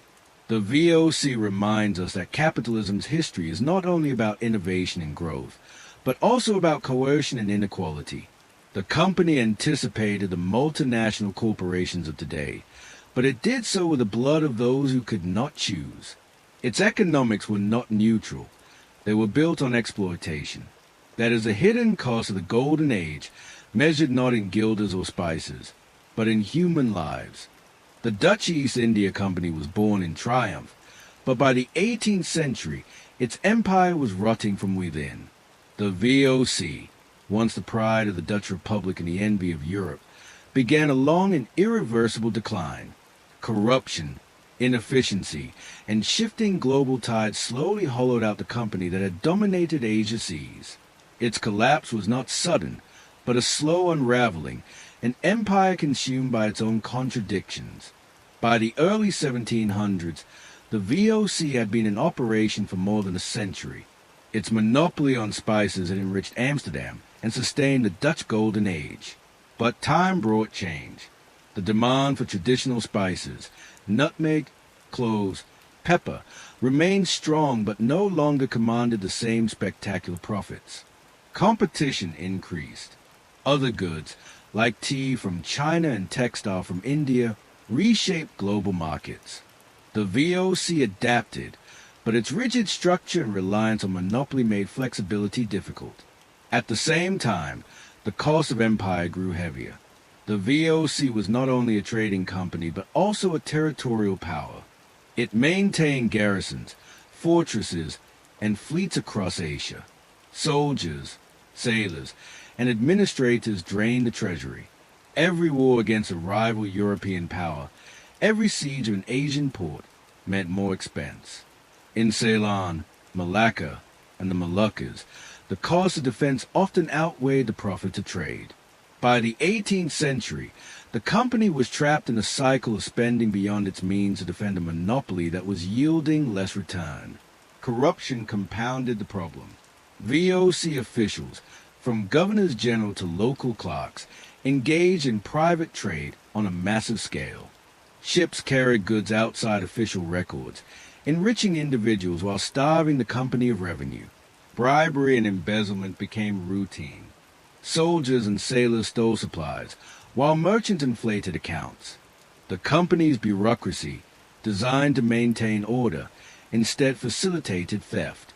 Auditors in Amsterdam struggled to keep pace, but the distance and complexity of empire meant oversight was weak. The VOC became less a company and more a patchwork of private ventures conducted under its flag. The system of governance in Batavia contributed to decline. The Governor-General and Council were theoretically accountable to Amsterdam, but communication took months, even years. Decisions made in Asia often reflected local interests rather than company policy. Power was concentrated in a few hands, creating opportunities for abuse.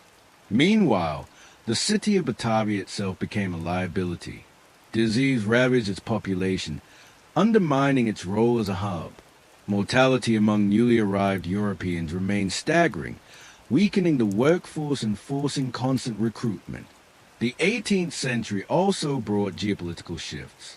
The English East India Company expanded aggressively, particularly in India. By securing control over Bengal in 1757 after the Battle of Plassey, the British gained access to immense revenues that dwarfed Dutch resources. While the VOC clung to its spice monopoly, the British built a territorial empire. French ambitions in Asia added further competition, even as the French state itself lurched toward collapse. The Dutch Republic, smaller and less powerful than its rivals, lacked the resources to keep pace. In Europe, the Dutch Republic faced its own decline. Once the financial center of the continent, it was eclipsed by rising powers like Britain and France. The wars of the 18th century strained its economy, and political divisions weakened its government. The VOC, tied closely to the fortunes of the Republic, suffered alongside it. Where once the company had been the spearhead of Dutch power, it now reflected national stagnation. The company's debts mounted. By the mid-18th century, dividends shrank, angering shareholders. To maintain payouts, the company borrowed heavily. Loans piled up, interest consumed revenue, and insolvency loomed. The VOC, once the wealthiest corporation in the world, became a debtor. By the 1780s, its accounts were in chaos, its ships fewer and older, its employees demoralized. Local resistance also increased. In Java, rulers who had once allied with the VOC grew resentful of Dutch dominance. The company intervened in succession disputes, installing compliant leaders. But this often sparked wars that drained resources. In Ceylon and Malabar, resentment of forced labor and monopoly simmered. Even in the Spice Islands, where massacres had secured dominance a century earlier, unrest persisted.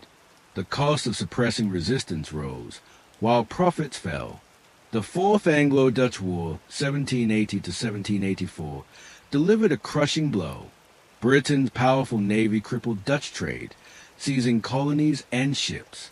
The VOC's already fragile finances collapsed further under the strain. The war revealed the vulnerability of a company that could no longer defend its empire. By the 1790s, the VOC was a shadow of its former self. Its fleets were diminished, its revenues drained, its monopolies eroded. Shareholders received little, employees struggled, and corruption was unchecked. The company staggered on, but the Dutch state could no longer justify its existence. In 1799, the charter of the VOC expired. The government declined to renew it. Its possessions, fortresses, ships, colonies, were absorbed into the Dutch state. The company that had once ruled the seas was dissolved, leaving behind debts and memories. The fall of the VOC marked the end of an era. The Dutch Republic itself soon faced upheaval, occupied by French revolutionary armies and transformed into the Batavian Republic. The empire survived in altered form, but the age of corporate empire was over. The VOC's collapse revealed the unsustainability of monopoly and exploitation in a changing world. Yet the legacy endured. The VOC's archives, meticulously maintained, became one of the richest sources of early modern history. Its model of joint stock investment influenced the corporations of the future. Its empire left cultural and demographic imprints across Asia, Africa, and Europe, but its decline also offered lessons. Wealth built on exploitation and monopoly could not last forever. The very methods that created the Dutch Golden Age ensured the VOC's eventual ruin. In the end, the VOC story is not only one of triumph but also of fragility. It reminds us that empires, whether built by states or corporations, carry within them the seeds of decline. The Dutch East India Company rose higher than any trading venture before it, but it could not escape the consequences of corruption, greed, and overreach. Its fall was as inevitable as its rise had once seemed unstoppable. When the Dutch East India Company collapsed in 1799, its warehouses emptied and its fleets diminished, but its memory lived on. The VOC did not disappear from history. Instead, it became legend, part of the mythology of the Dutch Golden Age, woven into national pride, art, and identity. For centuries, the memory of the company shifted between triumph and shame, prosperity and exploitation. The VOC's afterlife is a story not of trade, but of how nations remember power. In the Netherlands, the VOC quickly became a symbol of a lost age of greatness. The 17th century, when Dutch merchants ruled the seas, was romanticized as a time when a small republic defied giants. Paintings by artists like Ludolf Bakhuizen and Willem van der Velde, with their sweeping depictions of mighty fleets, reinforced this imagery. The VOC was remembered as a pioneer of commerce, innovation, and naval strength. Its brutality in Asia faded into the background, while its triumphs filled the foreground. The idea of the Golden Age itself took shape in the 19th century, as the Netherlands sought to rebuild its global position after losing its empire to Britain and then regaining parts of it under colonial rule. Historians and politicians celebrated the VOC as proof of Dutch ingenuity. Streets, schools, and ships were named after governors-general and admirals. Jan Pieterszoon Cohen, infamous for the Banda massacre, was hailed as a national hero. Monuments rose in his honor, and his name adorned public squares. The violence that had secured monopoly was recast as determination and vision. This myth-making was not accidental. In the 19th and early 20th centuries, the Netherlands governed a vast colonial empire in Indonesia, inherited from the VOC. To justify this empire, Dutch society leaned heavily on the memory of the company. School children were taught of voyages, discoveries, and profits. The darker chapters, massacres, slavery, exploitation, were silenced or rationalized. The VOC became a story of progress, not oppression. The past was made to serve the present. Yet memory was never unanimous. In Asia, the VOC was remembered differently. In Banda, oral tradition preserved the horror of 1621, when Dutch troops annihilated the population. In Ceylon, memories of forced cinnamon labor lingered in local histories. In South Africa, descendants of enslaved women carried the legacy of bondage imposed by the company. For those who had borne the weight of exploitation, the VOC was no symbol of progress, but of conquest and suffering. These memories, often silenced in European narratives, lived on in families, communities, and cultures shaped by loss. In literature, the VOC left deep marks. European writers turned it into a symbol of adventure and commerce. Travel accounts by company officials filled bookshelves in the 17th century, shaping European views of Asia.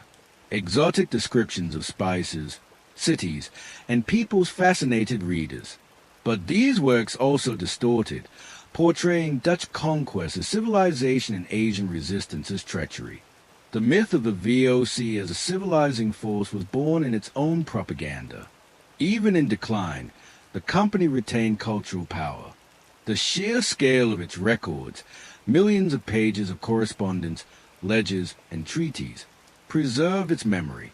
These archives became a monument of their own, consulted by historians, administrators, and colonial officials. The VOC's obsession with documentation ensured that its shadow stretched far into the future. In the 20th century, memory began to shift. As anti-colonial movements rose in Asia, the Dutch faced challenges to their self-image. Indonesian nationalists denounced colonial rule as a continuation of VOC exploitation. Figures like Cohen were re-evaluated not as heroes but as oppressors. After Indonesia's independence in 1949, Dutch society was forced to confront its colonial past, though uneasily. Monuments to VOC leaders sparked protests. School curricula slowly began to include stories of violence and slavery. Memory fractured, divided between nostalgia and critique. The phrase VOC mentality became a telling example. In the early 2000s, Dutch politicians invoked it as a symbol of entrepreneurship and global ambition. To some, it represented pride and a legacy of innovation. To others, it whitewashed centuries of exploitation. The debate revealed the tensions in national memory. Was a VOC a source of inspiration or shame? The answer depended on whose voices were heard. Around the world, the company's myth continues to evolve. In Indonesia, Banda has become a site of memory and commemoration, a reminder of resistance and massacre.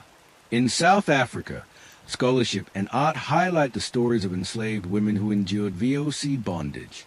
In Sri Lanka, the legacy of forced cinnamon labor is remembered as part of colonial exploitation.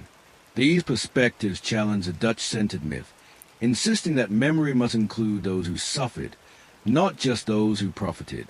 Modern historians have also transformed the narrative. Where earlier works emphasized commerce and exploration, recent scholarship has uncovered the human cost of empire. Studies of slavery, gender, and local resistance reveal the hidden sides of the VOC. The company is now understood not simply as a trading corporation, but as an instrument of violence and inequality. Memory has shifted from myth to history, though myths still linger. The VOC's myth endures because it speaks to universal themes: ambition, wealth, power, and decline. It has been celebrated in paintings, novels, and national rhetoric, but also condemned in oral traditions, scholarship, and protest. Its memory is not static but contested, shaped by the needs and perspectives of each era. The company's legacy also raises larger questions. How should nations remember histories of exploitation? Can pride in innovation coexist with recognition of violence? What does it mean to inherit the wealth of empire while acknowledging its costs? The VOC story forces confrontation with these questions, not only in the Netherlands but globally. In the end, the memory of the VOC is neither holy myth nor holy truth. It is both the legend of a great trading company and the history of a brutal empire. Its ships no longer sail, but its image continues to navigate the seas of memory, caught between celebration and critique. The challenge is not to erase its past, but to tell it fully, with all its contradictions. Only then can the myth give way to understanding. When the Dutch East India Company dissolved in 1799, it left behind warehouses, forts, and debts. But its true legacy was far greater than its tangible remains. The VOC shaped the modern world in ways that stretch far beyond spices and silver. Its impact is still felt in capitalism, colonialism, and cultural memory. To understand the legacies of the Dutch Golden Age is to see how the story of one company became a story of global transformation. The most enduring legacy of the VOC lies in finance. As the world's first joint stock corporation with permanent shares, the company pioneered practices that define modern capitalism. Its shares were traded on the Amsterdam Stock Exchange, creating the first true securities market. Investors could buy and sell shares without waiting for the outcome of a single voyage. Dividends paid out of pooled profits linked distant trade to local wealth. The very concept of shareholders, boards of directors, and limited liability took shape in the VOC. In Amsterdam's bustling markets, modern capitalism was born, with all its possibilities and perils. But finance was only one part of the legacy. The VOC also set the template for corporate power. It was granted sovereign rights to wage war, mint coins, and govern territories. It blurred the line between corporation and state, operating as a hybrid that commanded armies as easily as it counted coins. This model raised questions that still resonate. How much power should corporations hold? When they act beyond national boundaries, who holds them accountable? The VOC's history foreshadowed debates about globalization and corporate sovereignty that defined the modern age. Colonialism was another profound legacy. The VOC's methods of conquest and control influenced later European empires. Its monopolies on spices in Banda, cinnamon in Ceylon, and pepper in Malabar became models for resource extraction. Its use of violence, forced labor, and slavery demonstrated how economic interest could justify brutality. Later colonial powers, British, French, and others, adopted similar strategies, often citing the VOC as precedent. The company's legacy in Asia was not just trade, but the deep scars of subjugation. For local societies, the VOC left demographic and cultural legacies. In Indonesia, the mestizo communities born of Dutch-Asian unions created lasting cultural hybrids. Language, food, and identity were reshaped by centuries of contact. At the Cape of Good Hope, enslaved women from Asia bore children who became ancestors of South Africa's Cape-colored population. In Sri Lanka, the imprint of forced cinnamon labor lingered for generations. These legacies are visible not in ledgers but in lives, woven into the fabric of modern societies. The VOC also left a legacy of displacement and trauma. In Banda, the massacre of 1621 eradicated an entire population, replaced by enslaved labor imported from elsewhere. In Ceylon, compulsory labor corroded communities. In Batavia, the reliance on enslaved women scarred generations. These wounds remind us that the VOC's wealth was inseparable from violence. The Dutch Golden Age shines in art and architecture, but its shadow lies in the lives broken to sustain it. Culturally, the VOC fueled Europe's imagination. The goods it imported, tea, porcelain, silk, and spices, transformed daily life. Kitchens filled with nutmeg and cinnamon, tables with Chinese porcelain, wardrobes with Indian textiles. Dutch still lifes, with their depictions of exotic goods, celebrated abundance while concealing the violence behind it. The VOC reshaped not only economies but also tastes, art, and culture. The very rhythm of daily life in Europe changed, flavored by empire. In memory, the VOC became both symbol and battleground. In the Netherlands, it was long celebrated as proof of national greatness. The phrase VOC mentality once meant boldness and innovation. Yet today it is contested, criticized for ignoring the human cost. Monuments to VOC leaders, like Jan Pietersen Cohen, spark protests. Schools and museums grapple with how to tell the story honestly. The legacy is not settled but contested, shaped by debates over identity, pride, and responsibility. Globally, the VOC's story resonates as a cautionary tale. It shows how wealth can be built quickly through exploitation, but also how such systems collapse under their own weight. The company's decline revealed the unsustainability of monopoly, corruption, and coercion. It warns us that empires, whether corporate or national, are fragile when built on injustice. This is a legacy not of pride but of lesson. At the same time, the VOC's innovations in finance and governance continue to inspire study. Economists view it as a prototype of the multinational corporation. Historians see it as a turning point in globalization. Activists cite it as an example of how profit-driven institutions exploit people and resources. Its legacy is not singular but many, refracted through the lenses of commerce, culture, and morality. For the Dutch Golden Age as a whole, the VOC remains its defining symbol. The art of Rembrandt and Vermeer, the canals of Amsterdam, the palaces of merchants, all were funded in part by the company's wealth. The Golden Age cannot be separated from the VOC, nor can the VOC be separated from exploitation. The legacy of the Golden Age is double-edged: creativity and brutality, innovation and oppression. It reminds us that prosperity often carries hidden costs. In Asia and Africa, the legacies endure in different ways. Banda remembers massacre. Indonesia remembers colonial domination. South Africa remembers slavery. Sri Lanka remembers forced labor. These memories challenge the Dutch-centered view, insisting that the Golden Age was also an age of darkness. To understand the VOC's legacy fully, one must see it through multiple eyes, not only those of Amsterdam's merchants, but also those of Batavia's slaves, Banda's dead, and Ceylon's workers. The archives of the VOC, preserved in millions of pages, remain a legacy in themselves.